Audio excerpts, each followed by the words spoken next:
اعوذ باللہ السمیع العلیم من الشیطان الرجیم بسم اللہ الرحمن الرحیم اللہم قوّنی فیہ علی اقامت امرک واذقنی فیہ حلاوت ذکرک واوزعنی فیہ لاداء شکرک بکرمک واحفظنی فیہ بحفظک وسترک یا ابصر الناظرین۔ ماہ مبارک رمضان کے چوتھے دن معصوم ہم سے یہ فرماتے ہیں کہ دعا اس طرح سے کرو کہ پروردگار اللہم اے میرے پروردگار قوّنی فیہ علی اقامت امرک، اے پروردگار تو مجھے طاقت عطا کر، قوّنی مجھے وہ طاقت عطا فرما، فیہ آج کے دن علی اقامت امرک کہ میں تیرے امر کو قائم کر سکوں، واذقنی اور مجھے چکھا، فیہ آج کے دن حلاوت ذکرک اپنے ذکر کی حلاوت، اپنے ذکر کی شیرینی کو مجھے چکھا، واوزعنی فیہ لاداء شکرک بکرمک، اور پروردگار تم میرے اوپر الہام فرما، مجھے عطا کر آج کے دن اپنے کرم کے ذریعے سے کہ میں تیرے شکر کو ادا کر سکوں، واحفظنی فیہ اور پروردگار مجھے محفوظ رکھ آج کے دن، بحفظک اپنے حفظ کے ذریعے سے، وسترک اور اپنے چھپانے کے ذریعے سے،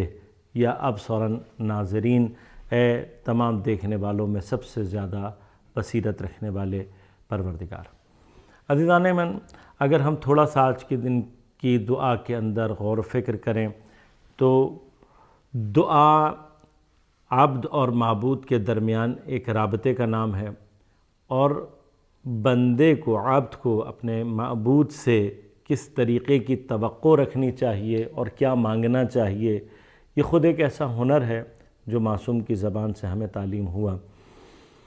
ہمیں جو چیز مانگنی ہے، ہمیں جو خدا سے لینا ہے، ان میں سے ایک اہم ترین چیز یہ ہے کہ پروردگار کے اوامر جو حکم اس نے ہمیں کر دیے ہیں ان کو قائم کرنے، ان کو جاری کرنے کے لیے ایک قوت چاہیے۔ اب یہ قوت بدنی بھی ہے، اور یہ قوت روحانی، یا حتیٰ ہم اس کو سائیکلوجیکلی بھی، یعنی ایک نفسیاتی قوت بھی کہہ سکتے ہیں۔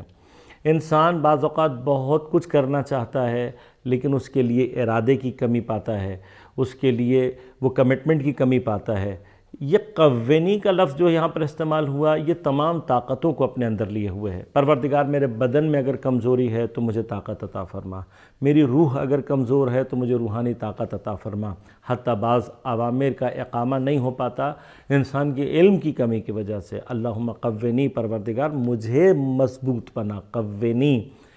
پس جب مجھے مضبوط بنا تو ہر ڈائمنشن میں ہے،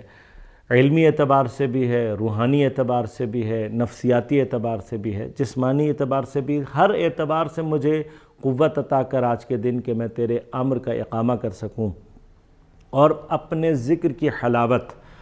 بہت ہی واقعاً عاشقانہ الفاظ ہیں، پروردگار کے ذکر میں واقعاً حلاوت ہے، لیکن اس حلاوت کو چکھنے کے لیے توفیق پروردگار درکار ہے۔ ہم قرآن پڑھتے ہوئے، ہم دعائیں پڑھتے ہوئے، ہم اذکار پڑھتے ہوئے بعض اوقات اس کی اس چاشنی کو، اس شیرینی کو چکھ نہیں پا رہے ہوتے، اس کو محسوس نہیں کر پا رہے ہوتے، لہٰذا ہمارے اوپر ایک بوریت کا عالم، ایک دل زدگی کا عالم طاری ہوتا ہے۔ پروردگار مجھے اپنے ذکر کی حلاوت اور اس کی شیرینی کو چکھا دے، واوزعنی اور شکر کو جو میں تیرا ادا کرنا چاہتا ہوں پروردگار، اس کا الہام، اوزع یعنی کسی چیز کو کسی چیز کے اوپر ڈال دینا، یعنی پروردگار تو مجھے اپنے شکر کے ادا کے لیے متوجہ کر، ایک طرح کا نوعاً الہام کر، اس لیے کہ انسان متوجہ نہیں ہوتا۔ پروردگار تو میری توجہات کو اپنی توجہ کی طرف رکھ، اور مجھے اپنی حفاظت کے ذریعے سے محفوظ رکھ، اپنے چھپانے کے لیے، اس لیے کہ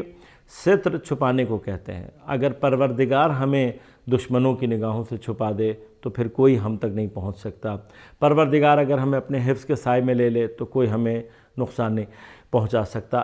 یہاں پر جو خوبصورت مقام ہے سترے کا، پروردگار تو چھپائے، پھر اس کے بعد کہہ رہے ہیں یا ابصر الناظرین اے سب سے زیادہ دیکھنے والے، یعنی کیا؟